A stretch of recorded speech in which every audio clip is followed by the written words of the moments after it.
The three movies that made America cry in the 1970s. Close your eyes for a moment. Let's step back in time. It's the 1970s. A decade of change, of turbulence, of hope, and heartbreak. Families across America would gather in their living rooms, dim the lights, and turn on the television. Others bought tickets at the local theater downtown, standing in line under the bright glow of neon marquees. The screen wasn't just entertainment. It was a window into our hearts. And sometimes, it was a mirror of our own pain, our own love, our own fears. There were movies in that decade that didn't simply entertain.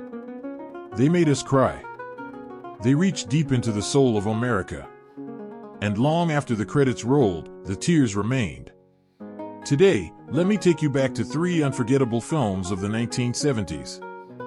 Films that made millions of Americans wipe away tears, hold their loved ones tighter, and reflect on what truly matters in life.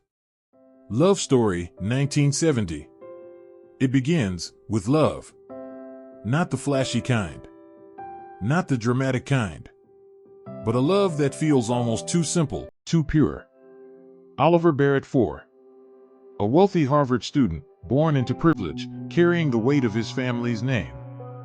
And Jennifer Cavallari. A working-class music student, sharp-tongued, witty, and filled with dreams. On paper, they were worlds apart. But on screen, their connection was undeniable. And then came the line. Love means never having to say you're sorry.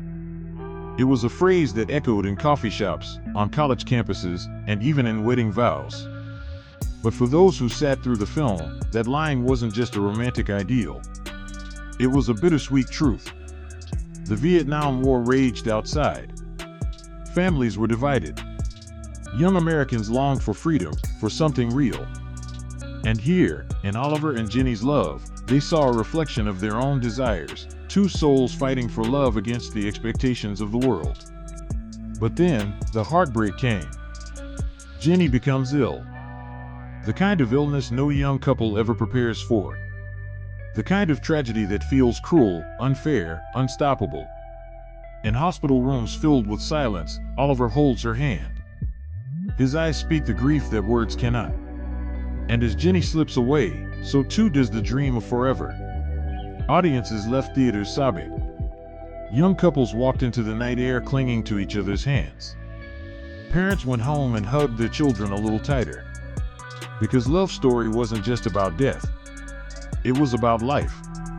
It was about how fragile love is, and how deeply it can cut when it's taken away. For many, it wasn't just a movie. It was their own first love. Their own first heartbreak. Their first realization that time is never promised. Brian's Song, 1971. If Love Story broke America with romance, Brian's Song broke us with brotherhood. It wasn't a big-budget Hollywood film. It was a television movie. And yet, it captured the nation's heart in a way few films ever had. This was no fantasy. It was based on a true story. Brian Piccolo and Gale Sayers. Two young men. Two professional football players. Two teammates on the Chicago Bears.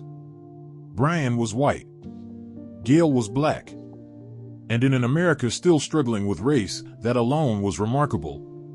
But their friendship? Their loyalty? That was revolutionary. We saw them compete on the field, push each other, laugh together, support one another. And then, tragedy struck.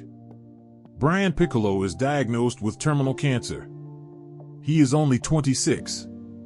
And then comes the scene, the one that silenced living rooms across the country.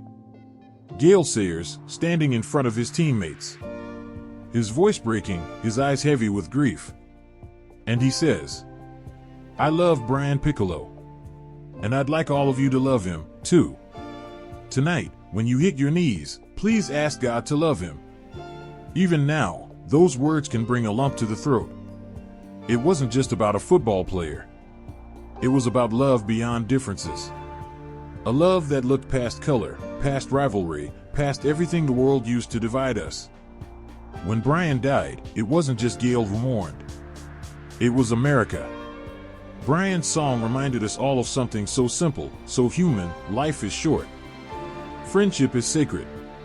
And love, in whatever form it takes, is what gives our lives meaning.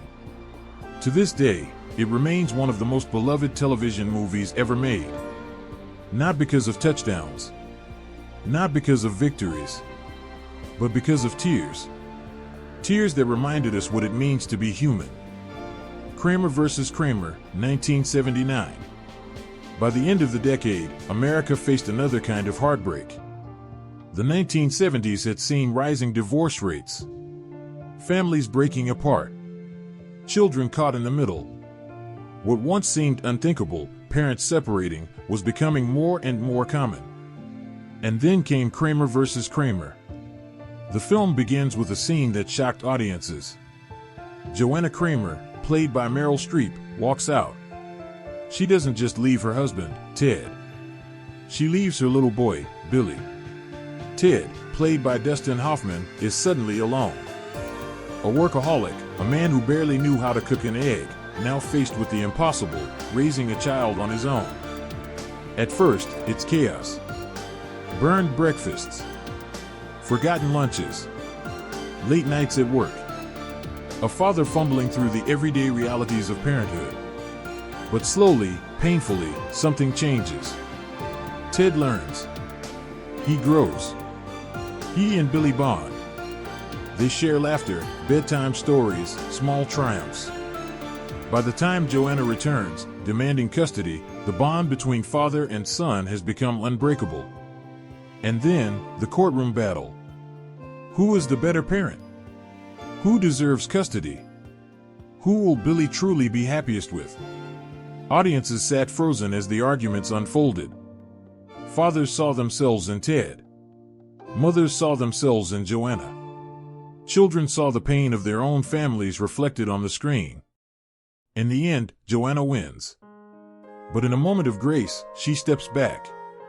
She realizes the truth, that Billy belongs with his father. The final scene. Ted and Billy walking out of the courthouse together, hand in hand. No words. Just silence. And tears. Kramer vs. Kramer wasn't about winners or losers. It was about the cost of love. The sacrifice of parenthood. The resilience of the human heart. For millions of Americans, it was more than a film. It was their life. Their marriage. Their family. Their fear. And it hurt, because it was real. 3 movies. 3 different stories. Love Story taught us about the fragility of young love. Brian's song showed us the depth of friendship and brotherhood. Kramer vs. Kramer revealed the struggles of family and parenthood. And all 3 reminded us that tears are not weakness. They are proof that we feel. Proof that we love. Proof that we are alive. When the credits rolled and the lights came back on, people didn't just walk away. They carried those emotions home. They held their spouses closer. They called their parents. They kissed their children goodnight with a little more tenderness. Because these movies weren't just stories. They were reflections. Reflections of our own lives, our own heartbreaks, our own humanity. And perhaps that is the true magic of cinema. Not the laughter. Not the thrills. But the tears we shed together. So the next time you think back to the 1970s, remember this: America didn't just dance to disco, or march in protests, or cheer at baseball games. America cried. And sometimes, those tears told us more about ourselves than words ever could. And maybe, the question is not just about the movies that made us cry back then. Maybe the real question is this: which stories still have the power to move us today? Because somewhere, whether in an old reel of film, or in the memories we carry, there will always be a story waiting to touch our hearts again. If you've enjoyed this journey back to the 1970s, I invite you to stay with me. Subscribe to the channel, so together, we can keep revisiting the stories, the moments, and the memories that shaped our lives. After all, the past is never really gone. It's right here, waiting for us to remember.